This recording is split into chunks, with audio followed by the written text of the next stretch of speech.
Welcome in, everyone. Ready to dive deep with John C. Maxwell. Always ready for some Maxwell. This time, we're tackling his book, No Limits. The full title is No Limits, Blow the Cap off Your Capacity. Catchy, right? It is. And the content is just as good. We're going to uncover some really powerful concepts about maximizing your potential, but not just general stuff. Maxwell gets super specific, which I love. Me too.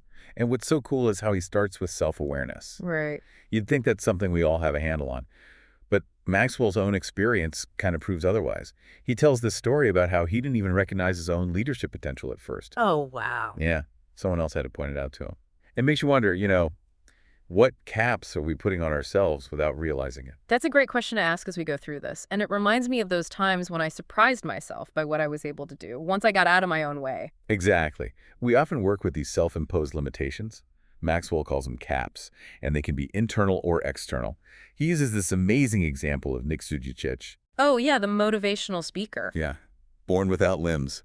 And he faced 52 rejections before landing his first speaking gig. Oh, my gosh. And get this, it only paid $50 and was a 2.5-hour drive. Wow. That's dedication. Right. It really highlights that even though we can't change everything, like some limitations are just, they are what they are. Some things you can't change. Yeah, there's always something we can overcome. For sure. It's about focusing our energy on what we can control. Where it matters most. Absolutely. Yep. And it's not always just about our own limitations either.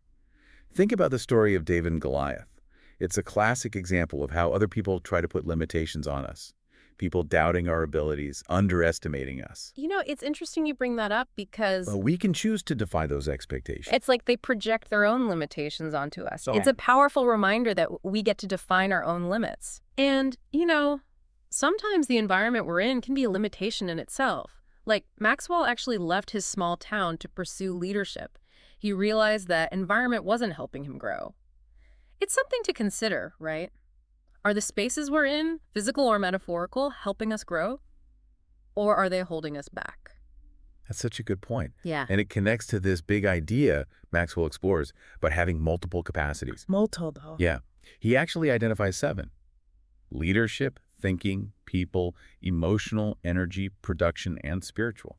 It's not about finding one singular potential, but recognizing all the things we're capable of. All these different facets. Exactly. I love how he uses the analogy of a marble jar to represent time. Like each marble is a week of life up to age 70. Oh, yeah, that's a good one. It's a powerful visual, makes you realize that time is limited and we really need to be deliberate about how we spend it. So true. Makes you think about what marbles you want in your jar. What are you spending your time on? Right. Exactly. And to help with that, he gives us the 3 R's framework. Requirement, return, and reward. It's about making sure our efforts are aligned with things that truly energize us. If we're constantly pouring energy into something that drains us, maybe it's time for a change. I like that. Finding that sweet spot where passions and skills and impact all come together, which actually leads perfectly into thinking capacity. Yes. Maxwell really emphasizes becoming an idea digger. He even has this 10-step process for developing and implementing ideas. He walks the walk. He really does. And you can see his process in how he developed the failing forward concept. It shows that good thinking is all about iteration, embracing feedback, refining, launching effectively, and not being afraid to, stumble along the way. That's such a good point. It makes me think about all the times I've held back on an idea because I was worried it wasn't perfect yet. Oh, yeah. But imperfection is part of the process. It is. And he also highlights how valuable collaboration is in that process. Bouncing ideas, getting feedback, different perspectives, all lead to more impactful outcomes. It's about recognizing that we don't have to do it all alone. Exactly. And speaking of collaboration, let's move into people capacity. Maxwell, he's such a people person. He truly believes in the power of relationships. For everything. Work, life, everything. Everything. This is where the idea of who luck comes in, Yeah. from Jim Collins. Oh, yeah, I've heard of that. It's this idea that who we meet and connect with can have a huge impact on our path. And it doesn't have to be some formal mentor or high-powered person. Sometimes it's the unexpected encounters that open doors. It's like those chance meetings that lead to something amazing. Yeah. He also emphasizes how relationships have a ripple effect. He even shares stories about pivotal relationships in his own life, showing how they opened doors and led to opportunities. Mm-hmm. Makes you want to map out your own network, see how those connections have shaped you. I love that. What's really fascinating is how Maxwell approaches relationships. Like, he inherently believes the best in others. He gives everyone he meets a belief number of 10. 10 out of 10. Right off the bat, it sets up positive expectations. And instead of letting other people's behavior control his own, he chooses to be optimistic in every interaction. That's powerful. It really is. Choosing to see the best in others, no matter what, helps break those cycles of negativity. Absolutely. And he also reminds us that it's key to create memorable moments in those relationships. It doesn't have to be some grand gesture, but those small acts of kindness and thoughtful words that really solidify connections. Being present in the moment. Yeah, being present and making that effort to cultivate meaning. Absolutely. All right, let's switch gears a bit and touch on some of the other capacities that Maxwell explores. Sounds good. Starting with emotional capacity. Okay. This is all about mastering our emotions, focusing on solutions and building resilience. He even mentions PGA golfer Richard Lee, who's known for being incredibly calm on the course.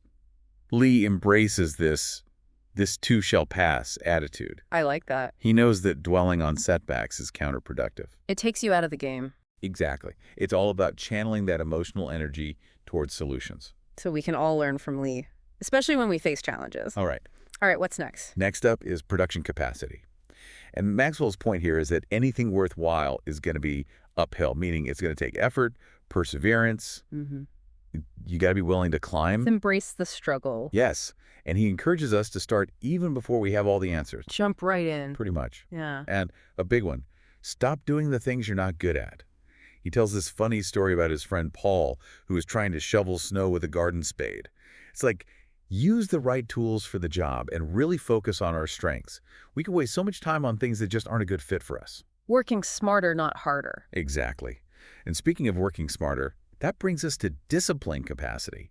This is all about setting clear goals, avoiding distractions, and being mindful of our time. Time management is key. Right.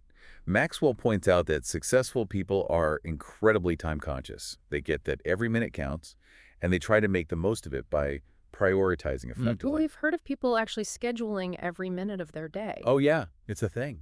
He even suggests breaking big tasks down into smaller steps. I do that all the time. It's so much easier to get started when it's not this huge, overwhelming thing. Exactly. And it really works. He emphasizes that discipline isn't about being rigid or anything. It's about mastering ourselves so we can be more intentional, more effective. He even says you cannot manage your life if you do not manage yourself. That's good. Self-discipline is the foundation for everything. Totally. Then we move on to abundance capacity. This is all about shifting from a scarcity mindset to one of believing there's more than enough to go around, believing in our own potential as the potential of others. This resonates with me so much. It's so easy to get caught in that scarcity trap, especially these days. It really is. Yeah. But when we embrace an abundance mindset, so many more possibilities open up. Maxwell even challenges us to rethink the word no. Oh, interesting. Yeah. He argues that saying yes to new opportunities, even when we don't have all the answers, can lead to amazing growth. He tells stories about taking chances on things that seemed inconvenient or outside his comfort zone, and they turned out to be great. It's about taking a leap of faith. It is. And sometimes those leaps lead us down paths we never even knew existed. That's so true. He contrasts this with staying in our comfort zone, which, yeah, it feels safe, but it can really hold us back. It's those moments when we step outside, those are the moments where we really grow. He's not saying be reckless, but be open to new experiences and challenges. Exactly. And when he talks about people with an abundance mindset, he points to 3 key beliefs. Okay, what are they? 1, they believe in themselves. 2, they believe in others. And 3, they believe in possibilities. It's like that belief number 10 thing he does. Choosing to see the potential in others even if they can't see it themselves. And he also pushes us to change how we see setbacks. Don't think of them as failures. Think of them as chances to learn and grow. That's so important, reframing those experiences. Totally. Speaking of reframing, let's talk about risk capacity. It's kind of connected to abundance. Oh yeah, for sure. He gets that not everyone loves taking risks, but he makes a good point that risk is part of growth. It's how we expand. He gives some really good tips for getting more comfortable with risk, like having safety nets in place. That makes sense. A lot of people are afraid to take risks because they're afraid of failing. Right. But having support systems makes it less scary. And he reminds us that we're not alone in this. We've got people in our corner. He even talks about the idea of God room. making space in our lives for a higher power to work. That might resonate more with some listeners than others. Yeah, it's a personal thing. But even if you're not super spiritual, the idea of having a source of strength beyond ourselves is powerful. Like knowing we're not doing this all on our own. Exactly. And that it's okay to ask for help. So now let's shift gears to character capacity. Right. Maxwell says that responsibility is like the bedrock of success, and we should make our choices based on solid values. He shares this powerful story about a woman who was told, get control of your life or someone else will. Oh, wow. Yes, 10 years before, and taking that advice changed her life. It shows how powerful it is to take responsibility. Like, we have the power to shape our destiny. We can't control everything in life, but we can always choose to control what we can. Exactly. And it goes hand in hand with character. He talks about being consistent in our actions. Like walking the walk, not just talking the talk. Exactly. Aligning our behavior with our beliefs. He even gets into the nature versus nurture debate, sharing his own experiences with adopting 2 kids. Oh, interesting. He noticed how genetics played a part in shaping their personalities. While the environment is important, some things are just ingrained. So it's nature and nurture. It's both. And understanding that interplay helps us figure out our strengths and weaknesses better. I like that. Maxwell then goes on to talk about how good character builds trust. He quotes Mother Teresa, who said, "Let no one ever come to you without leaving better and happier." That's beautiful. Right, it's about radiating kindness and lifting others up. Being a source of light. Exactly. He argues that good character means keeping commitments, being consistent, and building trust through integrity.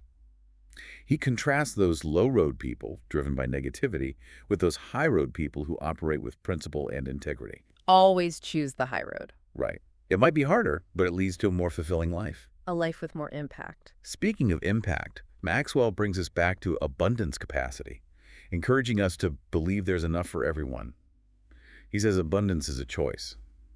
We can live in scarcity, or we can embrace abundance, believing in ourselves and others. I love that perspective. He even challenges us to rethink the word no again. He says saying yes to new opportunities can lead to unexpected growth, even if we don't have all the answers right away. He shares stories about times he said yes to things that seemed inconvenient or outside his comfort zone, but they turned out to be amazing opportunities. Sometimes you gotta just go for it. Exactly.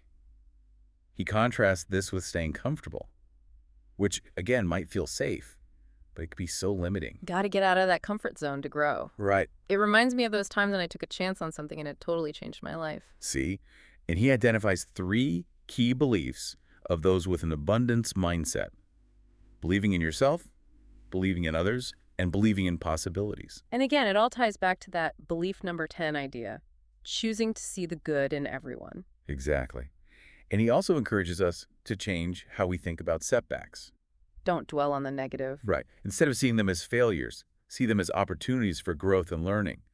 It's all about reframing those experiences and extracting the lessons they offer. And that brings us to intentional living, which is closely tied to discipline, right? Yes.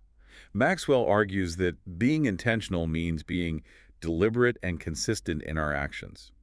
So it's not enough to just have good intentions. Nope. You got to take action. He highlights the power of compounding. Small, consistent actions over time add up to big results. He uses a great analogy. 5 frogs are sitting on a log. 4 of them decide to jump off. Okay, I see where this is going. But it's only the frog who actually jumps that changes its situation. Action is everything. You can talk all day, but if you don't do anything, nothing's going to change. Right. Maxwell also talks about the importance of finishing what we start. He tells a story about committing to playing basketball when he was younger, even though he wasn't naturally talented. He faced tons of rejections, but he kept going and eventually became successful. It shows how important it is to be resilient and push through challenges. It's about not giving up. Exactly. He even shares a quote from Dean Smith, the famous basketball coach, who said, "If you make every game a life or death proposition, you're going to have problems. For one thing, you'll be dead a lot." It's about keeping things in perspective. Right. Don't get too caught up in the little things. Life's a marathon, not a sprint. There will be ups and downs, but it's how we bounce back that determines our success. I love that. So we got to focus on the long game. Yes, and cultivate a positive attitude. Embrace humility, be teachable, and be resilient. This is where self-talk comes in, right? Absolutely. Maxwell wants us to be our own coaches, checking in with our attitudes and reframing negative thoughts. He emphasizes that our attitude is something we can change. We just have to put in the effort. It's a choice. And it's also important to be teachable, be open to feedback, and learn from our mistakes. He admits this wasn't always easy for him. When he was a young leader, he cared more about looking good than getting better, which, held him back. We all go through that. But real growth comes from embracing those moments of failure and using them to learn and improve. They're not failures, they're stepping stones. I love that. To make this point, Maxwell shares a story about agreeing to speak at this small Rotary Club. He was hesitant at first, but he ended up having a wonderful experience. He connected with the community, and they gave him this thoughtful gift. It shows that stepping outside our comfort zones can lead to unexpected rewards. You never know what's going to happen when you say yes. And it connects back to his belief in service, adding value to others, focusing on their best moments, and intentionally making a positive impact. It's not just about our own success, it's about making a difference. Exactly. It's about moving from success to significance. And that brings us back around to risk capacity again. The willingness to step outside those comfort zones and embrace those calculated risks. So taking those leaps of faith. Yes. He acknowledges that not everyone's a natural risk taker, but he encourages us to view risk as a vital part of growth and expansion. He talks about safety nets again, recognizing a higher power as a source of security, and remembering that we're not alone in this. He even dives deeper into that idea of God room, making space in our lives for something bigger than ourselves. It's about acknowledging that we don't have all the answers and trusting that there's something greater guiding us. Exactly. And to further illustrate embracing risk, Maxwell shares a story from his own life. He was offered a chance to leave his successful ministry career to pursue writing and speaking full-time. It was a big risk, but he took a leap of faith, trusted in his abilities, and embraced the unknown. That's so brave. Right. And it reminds us that the greatest rewards often come from stepping outside those comfy zones and taking those calculated risks. And that brings us back to Maxwell's main message: embracing growth and maximizing our potential. Exactly.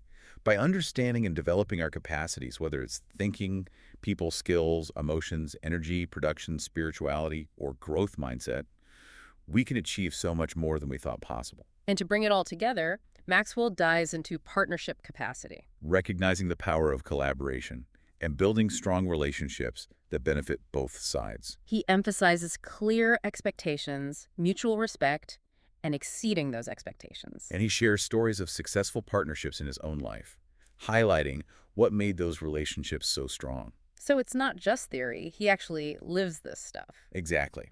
Building strong partnerships takes effort, though. It's about recognizing that we're stronger together and committing to create relationships that lift everyone up. Teamwork makes the dream work. And this brings us full circle, back to self-awareness.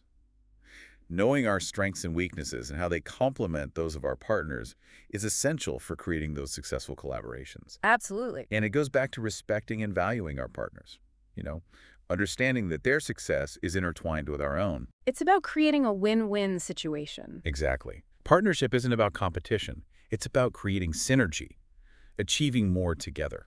And this leads us to his final point about creating environments that foster growth, surrounding ourselves with people who are also dedicated to growing and learning.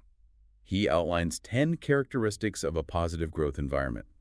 Clear values, promoting a sense of significance, encouraging risk-taking, fostering learning, celebrating progress, and emphasizing accountability are some of the key takeaways. It's a blueprint for success. He also highlights how important leadership is in creating that environment. Leaders set the tone, provide opportunities, and model that growth mindset. And it all comes back to that question he posed at the beginning. Are we living up to our full potential?